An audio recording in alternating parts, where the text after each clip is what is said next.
need some positive vibes. Life's more fun, so go reflected.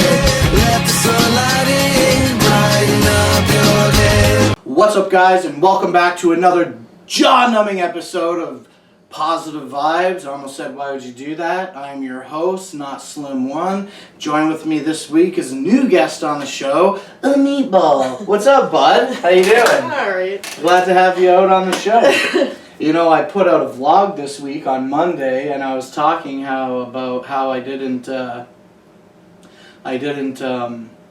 do anything over the weekend worth filming, but we met for the first time in person this weekend, didn't we? I don't remember the day. Well, it was Friday. Okay. But you were a little camera shy. Yeah. So you didn't want to make any vlogs with me. No. And now, 3 days later, I got you here on the show. Yeah, you're hey? convincing. Holy. So, this week, man, there's not too much going on. It's just been a really quiet week. It's literally like Wednesday morning right now at like almost 11 a.m. You know, we're going to put this video out tonight in like less than 12 hours because that's how I roll. But, man, so much stuff has happened this week. Before we get into the shit that's going on, let's do the weed thing. This is a very quick weed thing this week. I've saved one dab for the show. It's all I've got left in my fucking house right now. I'm going to smoke it right now. So, while I'm smoking this dab, why don't you tell this camera something about you? Talk for like a minute. Oh my god. Oh god. I'm like, what? I don't know what to say.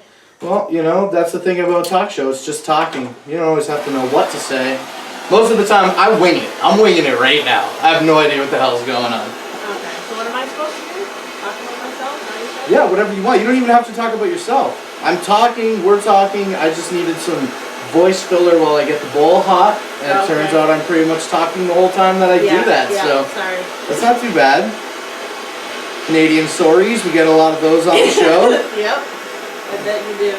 Well, sorry I didn't talk, eh, bud? Right? Yeah. We used to, at the beginning of the show, like when the show first started, I used to apologize that people were fucking watching the show. I'm like, well, sorry you had to watch this. I'll see you next week. Yeah. Excuse me. That's funny. Oh, my one American friend always makes fun of me when she comes over. Always something like out and about or A or something. That just comes right down my throat. It's the funniest thing. Holy shit, new dude to boot it, right? Yeah. I saw somebody one time, they plugged their nose and they were coughing. I couldn't tell you why. But they were like 50-year-old stoner that have been doing it their whole life. Hold their nose? Yeah. When they're coughing? Yeah. I don't know. That sounds like bad for your sinuses and like it's gonna kill more fucking brain cells than what you need to. Probably. But that was fucking intense, man. My throat was all fucking numb. My jaw's numb. All my face is all fucked right now.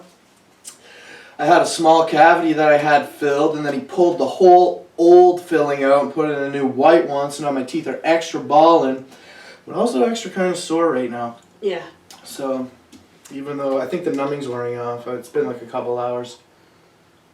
It's been a while since I've had any like mouth surgery type stuff. It just sucks. Yeah, we were talking about that, right? It's just kind of like, not putting you on blast or anything, but you were talking about like no benefits, no fucking dentist, right? That's what happens when you go to school to be able to work a minimum wage job just like every other asshole. Ugh, I fucking hate money, man. I don't even want to talk about it. I get so fired up about money. I talk about my job a lot, but, you know, my job is pretty easy. I get really good. There's a lot of perks to my job, but the pay is low now. Before, when I started the job, the pay wasn't low. I was making like fucking 75 cents over minimum wage when I started my job. And then over the course of the last couple of years, minimum wage went up. Right. After my first year at my current employer, I got a raise for 50 cents. And now I'm making $1.25 over minimum wage. And now, like I just said, minimum wage went up a couple times over the last couple of years. Most recently, in October, it just went up to $11.25. Right. So now I'm doing the same job, but I'm only making fucking 25 cents over minimum wage. And I get fired up about shit like that because people are like, well, at least you got a job, at least you're this, at least you're that. But it's like, I feel like I've been making money and I started living a specific type of life, like a certain type of lifestyle I've eased not myself enough money. into. Yeah. And yeah, now, maybe a small part of it. I believe that, obviously, I take responsibility for I'm accountable for my actions, And I can understand that I might be spending a little bit more than I should. Yeah. But if it's okay to say, when I was doing that, I was making fucking 75 cents or $1.25 over minimum wage. Now inflation has fucking gone up, and the cost of gas has risen, and like my pay isn't reflecting the inflation. So it's like it feels almost as if I'm making less money now than what I was making before. Yeah. So it's a really kind of frustrating fucking thing that I deal with, but It's just, I'm only laughing a little bit over here because it's such like first world problems to be even bitching about that. You know what I mean? Like, it's like when you think about all the things we could, like, I don't know. I got all of this! Like you said, you could not have a job. You could not be able to make these videos. Yeah. Like, but I could be ultra skinny and hungry every day and can't afford to put stupid colors in my hair or spend electricity on making the show. Yeah, I know. I still complain. Not like saying you're unjust to complain. It's just a funny thing to complain about to some people, I bet. Yeah, money's definitely a fucking bummer, man. Yeah. Oh, yeah. But you need it, unfortunately. Well, I mean, like, you could probably go caveman, you know what I mean? And go stake a claim and hunt and build a log cabin and live in the forest and not have electricity. I think it's plausible. And not have any friends either. Yeah, it's like you're definitely not going to be fucking springing up a community of cavemen, you know what I mean? But yeah, I think it's totally plausible. I guess. There are all those weird shows. But even then, you gotta get a stone, break it down into an axe, build an axe, because you're not going to go buy an axe, right? Because you don't want to spend any money. So now you got a stone axe, you have to cut down giant fucking logs, like fucking timber, right? Like, what the fuck? I'm not trying to do that shit. No. I'm just going to sit here and complain on the internet for a couple minutes about how my current financial situation is kind of bullshit. Yeah. Right? But moving on from that negativity, I gave an update in the vlog on Monday about the insurance claims, and that's pretty good. I'm pretty sure if you watch the vlog, you watch the fucking talk show, you know what I mean? But for people that might not watch the vlog but do watch the talk show, I got my fucking truck broken into. I talked about last week on the show when I was in Detroit for Hallowicked and Fright Fest, and that was fucking bullshit. And I had to pay a $500 comprehensive claim on my insurance. And I thought that my insurance was gonna fucking... I already got in an accident in fucking August. Did I share that with you? Yeah. So I had just gotten into an accident in August, and my fucking insurance went bitching about money. Bitching about fucking money. I had to pay a $1,000 claim because I fucked up. Okay. And then now I have to pay this $500 claim. You know, my insurance is really expensive right now. It's like $275 a month. So I'm not looking forward to next year when I have to re-up my insurance again to see what they're gonna fucking be charged. It's gonna be over $300, and that's like so much. In conjunction with the finance payment to pay off the truck as well. Money. Fucking hate money. I find it to be a common thread that I talk about. I try to watch the shows myself and see what I'm talking about the most. And I think one of the things that I seem to frequently touch on is fucking complaining about money and my lack thereof. Yeah, I feel like I probably do the same thing, honestly. But whatever. Talking about trying to make money. You need money to make money. I don't have any fucking money. That sucks. Pardon me. I was looking online at this. I had this epiphany. I had an epiphany. I'll tell you about it after I take this drink. My epiphany was that I've always said that I wanted to get a job. I always wanted to work for myself, first and foremost. I need to be my own boss, right? Because I don't want to fucking make you money. I don't need you signing my fucking paycheck, right? I want to do it myself. Yeah. And so that's the dream, though, isn't it? And then also, I always had this thought process that I want to fucking power wash stuff. That's why I want to get a job where I'm just power washing things. And last year I bought the Rampage, and I started looking up the fastest, most efficient way to strip the paint off the car, and it was this dustless blasting method. And the way that works is it's like recycled ground bottle glass. Oh yeah. And it's just little beads of glass. And this giant machine, it's like a big diesel engine and it's a big power washer, Okay. but it's got a big nozzle on it, right? Instead of a fine one. Okay. And it spits out water at a rapid rate, and then it spits out these beads of glass, and it strips paint off cars, like off metal, like no fucking problem. It Really? was doing like a cubic foot of paint in like 20 seconds. Or a square foot, sorry. So, like a foot by a foot. That's 20 seconds. 20 Yeah, seconds. that's quick. They were doing whole cars in like 2 hours. Wow. Yeah, it was fucking crazy. That's what you So, want to do? yeah, I want to fucking I want to be my own boss. I want to start a business that is dustless blasting. And I think that would be fucking tight as shit. I think that it would be That pretty would be cool. cool. I already got the truck, right? I got it, Yeah. and it comes on a big tandem. Go to dustlessblasting.com and look at the DB500. That's exactly what I want. I want the tandem axle, big trailer, giant diesel fucking DB500. It's got 2 giant toolboxes on the back. It's totally designed to fucking make you money. And I don't know a lot about investing money into things or what like a decent startup cost for a business is. Right. But I was looking at these American prices. Pardon me. And it was like maybe $50,000-$60,000 to start to buy the trailer and Okay. get some other documentation that goes along with it. Like you can get some promotional stuff that they offer. I was looking a little bit into it. Mm-hmm. But yeah, man, that would be fucking awesome. I want Is to. there money in doing that? Yeah, there has to be money in it because you buy it, so you get to set the price for your own job. Yeah. You are the business. You're creating the business. Yeah. You're creating the market. Sure.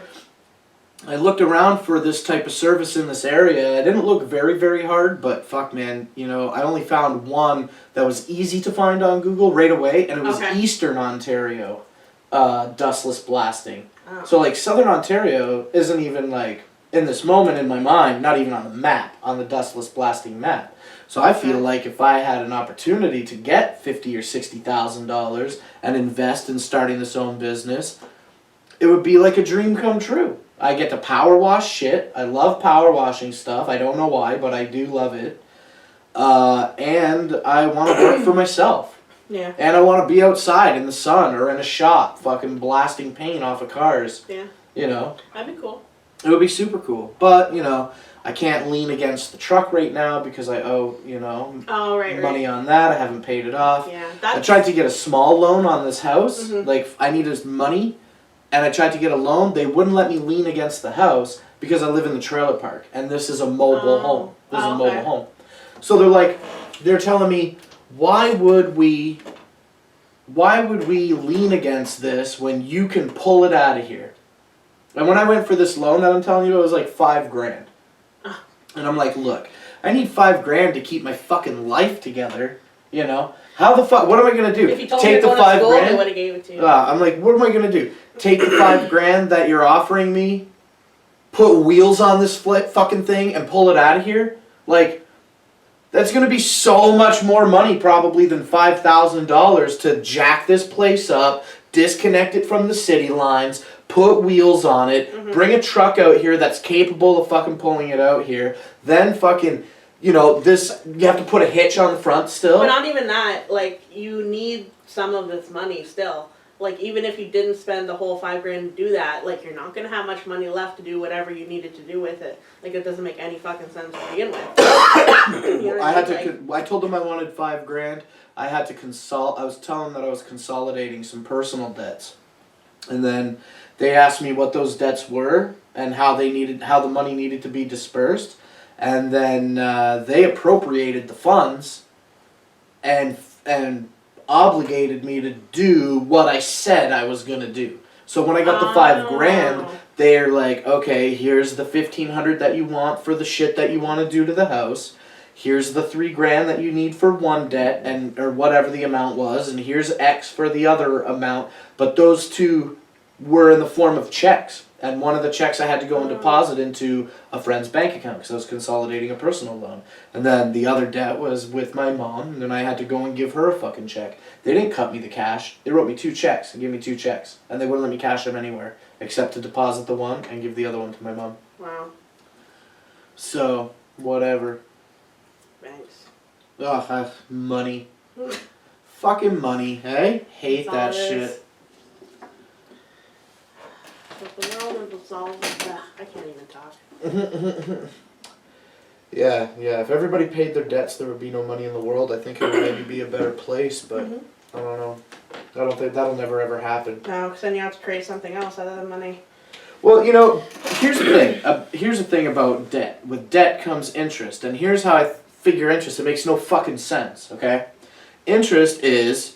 If I'm the only person, if we're the only 2 people in the world, okay, and a money system exists, and all the money in our monetary system is $100, right? Okay.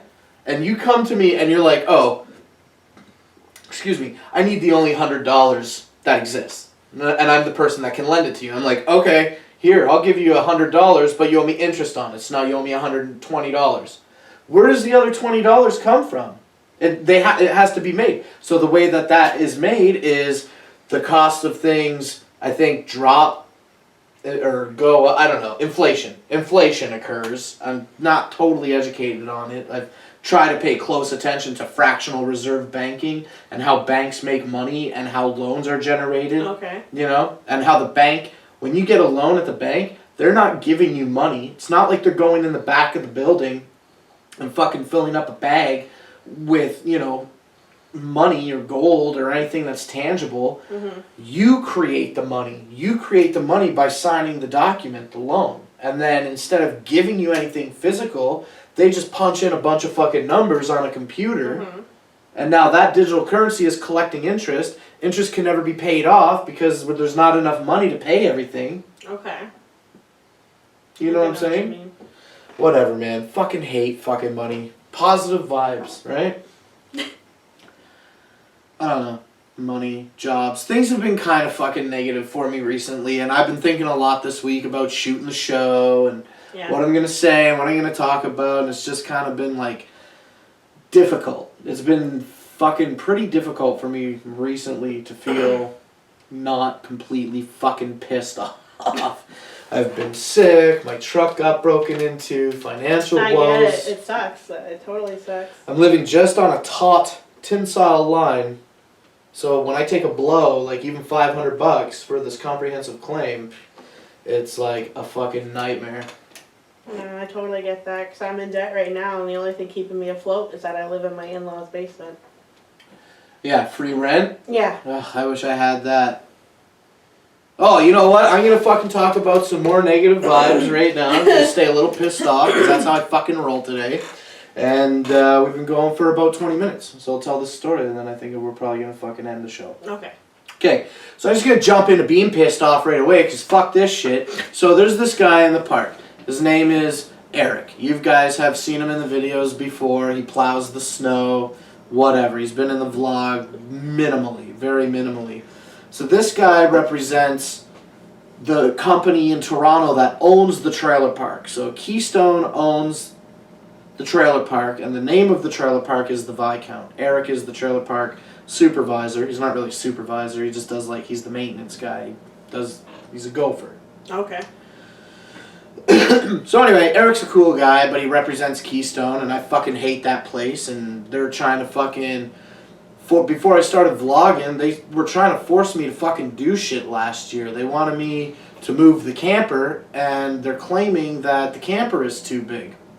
And I'm like, okay, well, I'm an honorable person. I like to stay honorable, and that's what I want to do. So I would like to move the camper for you. Why do I have to move it? And they say, because it's too big. I said, oh, okay, I understand that you're saying I don't quite understand that you're saying it's too big. How big is How too big is too big? Yeah. What are the specific dimensions that are in place that you have adequate proof of claim that I can refer to in order to remain honorable and move my camper? And they never did that. They fucking gave me some bullshit shit. They fucking, they pointed to bylaws and stuff that govern the county, which they say, okay, well, the bylaws govern the county in conjunction with the other rules that we've laid out. But the fucking bylaw that they pointed me to was referring to commercial vehicles. And I'm like, look, my shit is a fucking not a commercial vehicle. I don't make any money with my camper. It's a fucking road vehicle. It's a camper. And whatever. And a lot of fucking more details that I'm going to omit in this time occurred in that fucking conversation. But it boils down to, I basically said to them, look, I want to move the camper. I want to remain honorable, but I don't let people bully me or tell me what to do. So when you can provide me adequate proof of claim, I will move the camper. And they sent me a notice, and I kept telling them too, I guess I will talk on it. I kept telling them, I'm like, look, we don't have to wait for 90 days to default pass, you know, let's go to the tribunal right now. I'm ready to defend myself. You want me to move it? I want to move it. You're telling me to move it. I can't do it because how do you expect me to act on something that I don't understand? And so in June last year, they sent me a notice, and that notice was basically saying the next notice that we're going to send you is going to be the date that you're going to have to go to the tribunal. And they never sent that notice. And then I went on vacation, and then I came back, and then I left my trailer in my driveway all the rest of the summer and the entire winter. I didn't start moving it until I bought my truck this year, because I had no fucking vehicle to move the fucking camper. And so, you know, that was last June that I got that notice that said we're going to take you to the tribunal soon. And then it never came. And now we're November 2015, like almost a year and a half later, and Eric comes up to me and he's like, oh, you know, you should consider moving your camper. And I'm like, no, I already have had this conversation with you guys a bunch. I'm not fucking moving it. And Eric's like, well, you know, they want to take you to the tribunal and I'm going to have to go there too. And like, he just came here like as a friend to be like, oh, well, you know, this is what's happening. I don't want to go to the tribunal, so why don't you move your camper? He was trying to protect himself, which I respect. He wasn't presenting it in a rude way. But I fucking immediately flew off the handle. I came inside. This is this week because I was driving him around the park in the loaner, in the car. Oh, okay. And so fucking, I'm like, get the fuck in the car now. We get in the car. I'm driving all around. I'm like, oh, is this camper okay? Is this RV okay? Is this okay? And he's like, yeah, these people have a driveway that accommodate that. And it's like, there's nothing in the rules that say that you can do. They say 2 vehicles.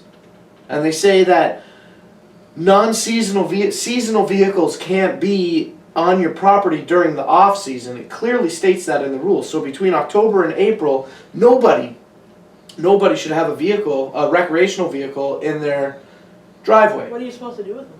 Well, the guidelines that they put forth in Keystone when they took over and implemented that clearly state that during the off season you can't keep your thing here, so you have to keep it in the park's community storage if applicable, but if not, you have to keep it off site and you have to incur those costs yourself.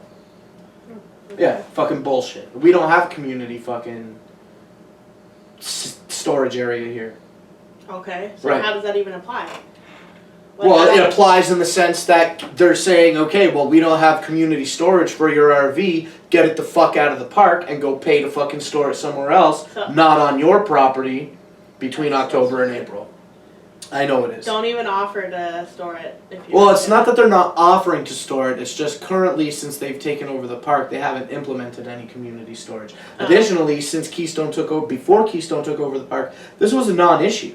It Oh. didn't even exist. Oh, okay. There was no regulations Right. governing campers in driveways in this park.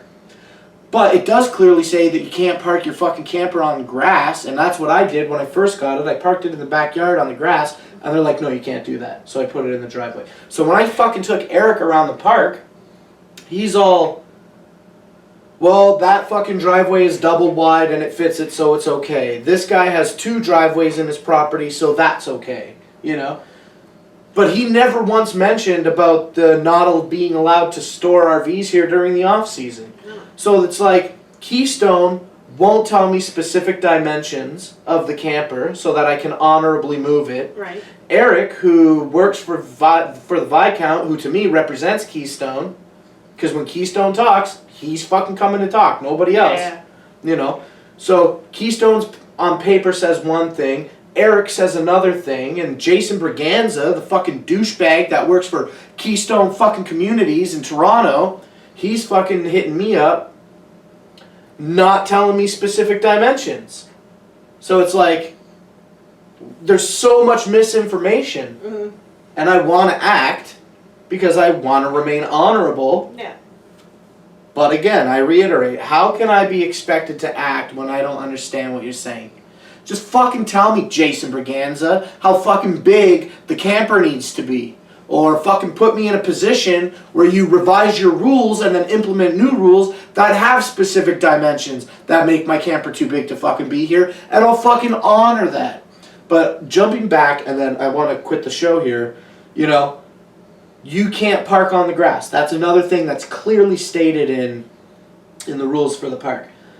But guess what? There's a fucking douchebag that lives over on Neil Court. He's got a fucking boat, a giant ass fucking boat, maybe, you know, 3/4 the size of my camper at least, parked on his grass next to his driveway.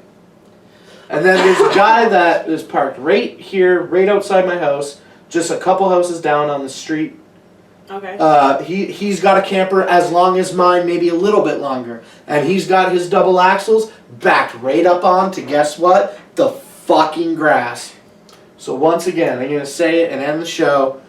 I want to act. I want to fucking do it. I want to remain honorable. I want to move the camper.